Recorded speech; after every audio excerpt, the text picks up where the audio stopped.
I don't know. I feel nervous for some reason. This is my first go ahead at food prepping. I'm just going to try this out. I want to be a master at it. And I thought I would take you on my journey and maybe together we can figure this out. I don't really know, but I'm going to give it a try today.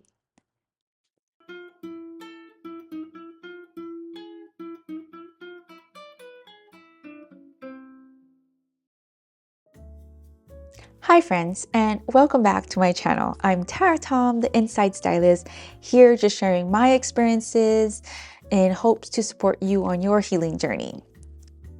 Today, I'm going to attempt to do some meal prep or food prep.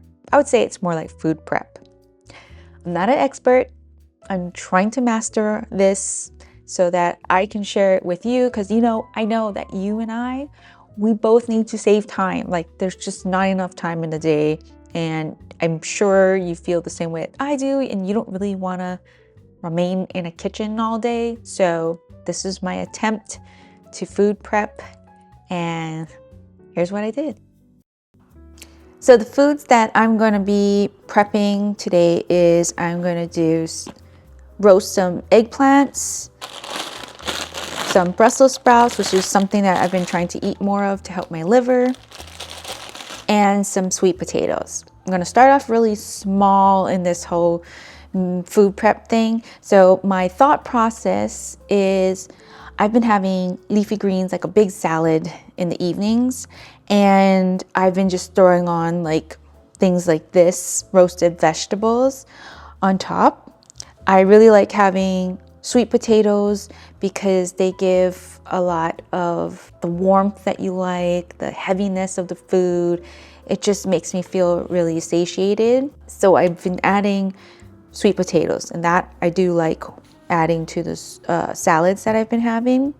Now I'm gonna start off with these three, and my thought process is to bake these and not necessarily bake them all the way, just sort of till it's almost cooked, so that when I reheat them, it'll be nice and cooked, but then it'll just have like a nice sear of maybe when I heat them up to eat them throughout the week. And that's my thought process.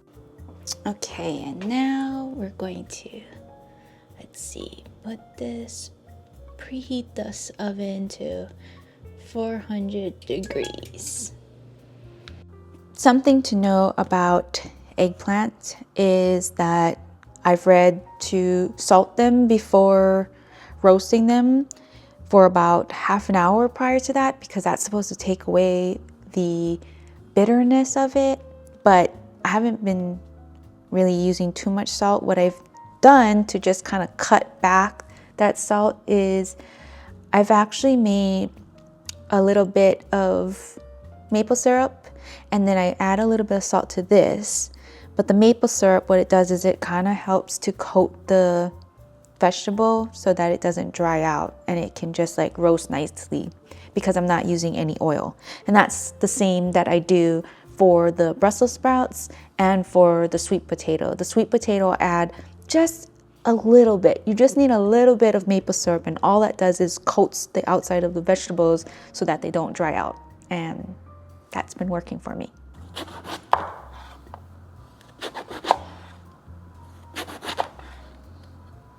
Now I'm just taking the eggplants and I'm laying them out on a non-stick baking sheet so that it can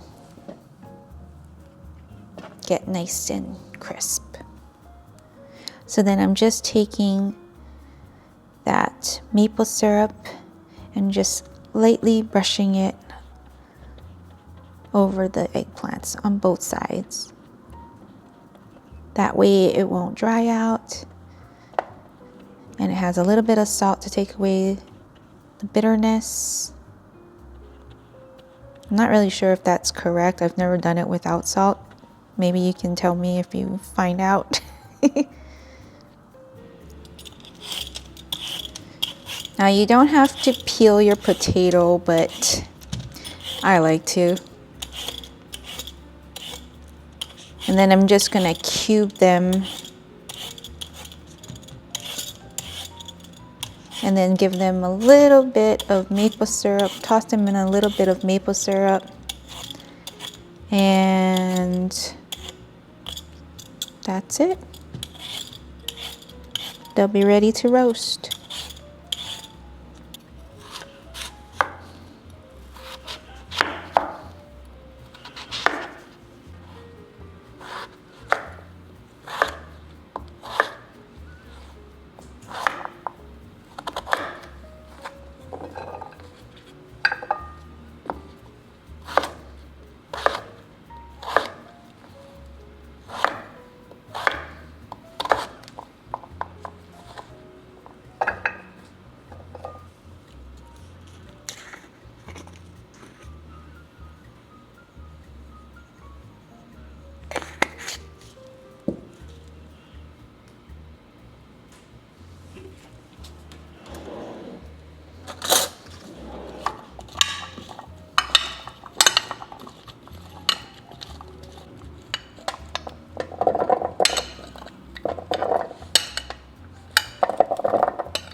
Okay, so I have cooked everything and prepped everything, and this is what it's looking like. And I'm just gonna kind of share what my plan is for the week. So you haven't really seen me prep anything for breakfast and lunch. And the reason for that is because I usually do smoothies for both breakfast and lunch. I'm really lazy. I don't really want to do a lot of dishes or a lot of chopping. So everything is frozen. There's frozen fruits in my freezer. I use fresh bananas. I sometimes also do fresh green smoothies. So I'll throw in a whole bunch of spinach. This is all set and prepped for that. So breakfast and lunch is done. For snacks, I'll probably cut up some apples that day, and that will be for those things. And then it kind of brings me up to dinner. And dinner, I have a bunch of greens all ready to go for the salad. I have chopped up or diced some tomatoes, and I've also done onions. And then what I'm gonna do is I'm gonna use these vegetables and put that right on top. And the dressing that I use is from Just Date. It's the organic pomegranate syrup. and I just drizzle that on top, and that will be dinners. Now, how I cooked these, because I was kind of testing it out while I was doing it. For this amount of food, I would say I baked it at 400, and I started off with just putting in the eggplants and the sweet potatoes for about 15 minutes. Then I took them out and I flipped over the eggplants, and with the sweet potatoes, I just added the Brussels sprouts to the other half of the pan, put those back in, and I did it for about 20 minutes, maybe even 25. They don't look overcooked. I don't think that they're undercooked. They seem pretty like soft and cooked all the way through. So I think they're all okay. I mean, it does have a nice char on it, so I do believe it's cooked. But in case any of these are not, then I'm gonna reheat them during the week when I put them on my salad. So if they don't seem cooked, I'll cook them a little bit longer during that time. I don't really know, because this is the first time I've done it, how long all of this is gonna last. Just looking at it, I would say maybe this is about 2 or 3 servings for me, just looking at what I'm doing. And I think what my plan is to probably do this like twice a week. So I'll have a set of vegetables, roasted vegetables for salad for a couple of days, and then I'll do a new set for the second half of the week. And that's what I think my plan is gonna be. I hope this works for you and for me, because I want it to work for me too, but I hope this helps you and I hope it helps me. And I will just keep you posted in how this all goes. I do wanna say thank you so much for being here, for watching my videos, for liking them, for subscribing to my channel, for commenting. It really means a lot to me. Like I've mentioned in my other videos, in the podcast, you are literally my sponsor, and that's all the things that you can do to help me out, and I really appreciate it. So let's get into meal prepping, let's get into this food prep, and let's try to save some time in the kitchen. I'm really excited to start doing these, and cheer me along, because sometimes I need a little bit of encouragement to keep going. But I am really excited to see how this works for me, and I hope to make more of these videos, and I hope to save time. So thank you for watching, and I'll see you in the next video. Bye.